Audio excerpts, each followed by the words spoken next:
বাংলাদেশকে নিয়ে এমন মার্কেটিং এর আগে কখনো দেখেছিলেন? স্মার্ট বাচনভঙ্গি, উপস্থাপনা শৈলী, যোগ্যতা দিয়ে পুরো বাংলাদেশে বিনিয়োগের জন্য বিশ্বের সামনে এই ব্র্যান্ডিং এর আগে কেউ করেছিল বলে মনে করতে পারা যায় না। বলছি এই মুহূর্তে আলোচিত এক নাম, বাংলাদেশ বিনিয়োগ উন্নয়ন কর্তৃপক্ষ বিডার নতুন চেয়ারম্যান আশিক চৌধুরীর কথা। এখন তাহলে প্রশ্ন উঠছে, কে এই আশিক চৌধুরী আর কেনই বা তাকে নিয়ে এত আলোচনা?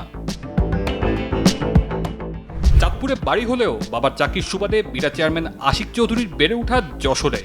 স্কুল কলেজের পাঠ চুকিয়েছেন সিলেট ক্যাডেট কলেজে। এইচএসসি পাশ করে ভর্তি হন ঢাকা বিশ্ববিদ্যালয়ের ব্যবসায় প্রশাসন ইনস্টিটিউট বা আইবিএতে। আশিক চৌধুরী তার কর্মজীবন শুরু করেন 2007 সালে ব্রিটিশ আমেরিকান টোবাকোতে আঞ্চলিক অফিসার হিসেবে। 2006 সালের আগস্ট মাসে তিনি স্ট্যান্ডার্ড চার্টার্ড ব্যাংকে যোগ দেন এবং সেখানে মার্চ 2011 পর্যন্ত ল্যান্ডিং স্ট্র্যাটেজি এবং ফিনান্সিয়াল প্ল্যানিং বিভাগে ম্যানেজার হিসেবে কাজ করেন।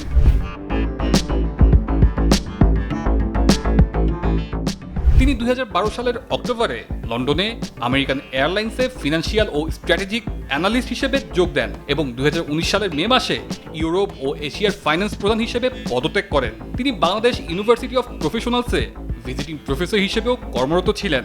এরপর তিনি এইচএসবিসি বাংলাদেশে যোগ দেন এবং পরবর্তীতে সিঙ্গাপুর এইচএসবিসিতে চলে যান। এখন তাহলে প্রশ্ন চলেই আসে, এই মানুষটি কিভাবে বাংলাদেশ বিনিয়োগ উন্নয়ন কর্তৃপক্ষ বা বিডার সাথে যোগ দিলেন?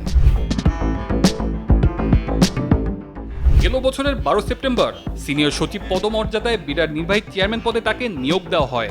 পরে গত 7 এপ্রিল সোমবার মন্ত্রিপরিষদ বিভাগ থেকে এক প্রজ্ঞাপনে আশিক চৌধুরীকে প্রতিমন্ত্রীর মর্যাদা দেওয়া হয়। এদিকে নিয়োগের বিষয়ে গত বছরের 6 নভেম্বর আশিক চৌধুরী নিজের ফেসবুক পোস্টে লিখেছেন, সরকারি চাকরির আজকে 1 মাস হলো। সেপ্টেম্বরের মাঝামাঝি এক দুপুরে প্রফেসর ইউনুস হঠাৎ ফোন করে বললেন, আশিক, দেশের মানুষের সেবা করার সুযোগ পাওয়া গেছে, আসবা নাকি? আমি নন্দিনীকে জিজ্ঞাসা না করেই রাজি হয়ে গেলাম, জানতাম ও কোনোদিন মানা করবে না।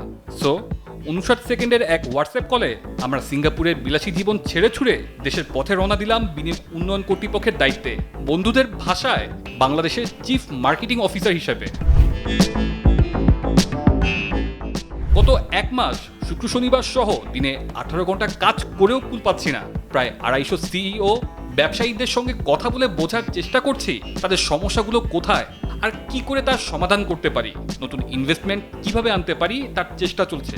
ফেল করা যাবে না, আমরা জনগণের সরকার, তাই প্রত্যাশা অনেকটা জাতীয় ক্রিকেট দলের মতো।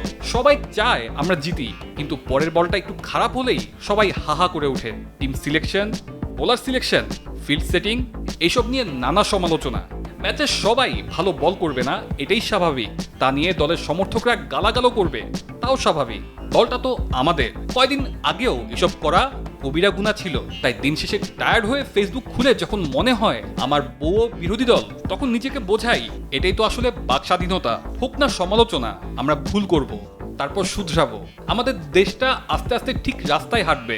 জনমুখী কাজের স্বীকৃতি স্বরূপ সামাজিক যোগাযোগ মাধ্যমে প্রশংসার শিখরে উঠে এসেছেন আশিক চৌধুরী। সাধারণ মানুষ তার প্রতি অকুণ্ঠ সমর্থন জানাচ্ছে এবং অনেকেই তাকে আসল নায়ক হিসেবে দেখছেন। তবে এত কিছুর মাঝেও এই মানুষটি নানা গুণে গুণান্বিত। ছুটি পেলে তিনি বিভিন্ন জায়গায় ছুটে যেতেন রোমাঞ্চের টানে। যুক্তরাজ্যে চলে যাবার পর সেখানে তিনি নিজেকে গড়ে তোলেন নতুনভাবে। নানা পরিচয়ের সাথে তার পরিচয় যোগ হয় একজন স্কাই ডাইভার হিসেবে, যিনি 41,000 ফুট উঁচু থেকে বাংলাদেশের লাল সবুজের পতাকা নিয়ে লাফ দেন, যার কারণে তিনি ইতোমধ্যে গিনেস ওয়ার্ল্ড রেকর্ডস বুকে নাম লিখিয়েছেন। এমন আরও আশিক চৌধুরী ছড়িয়ে আছেন বিশ্বের নানা প্রান্তে। তাদেরকে দেশে ফিরিয়ে এনে জনমুখী কাজে সম্পৃক্ত করতে পারলে আমাদের বাংলাদেশ এগিয়ে যাবে আরও অনেক দূর। আর এমন প্রত্যাশা সকলের।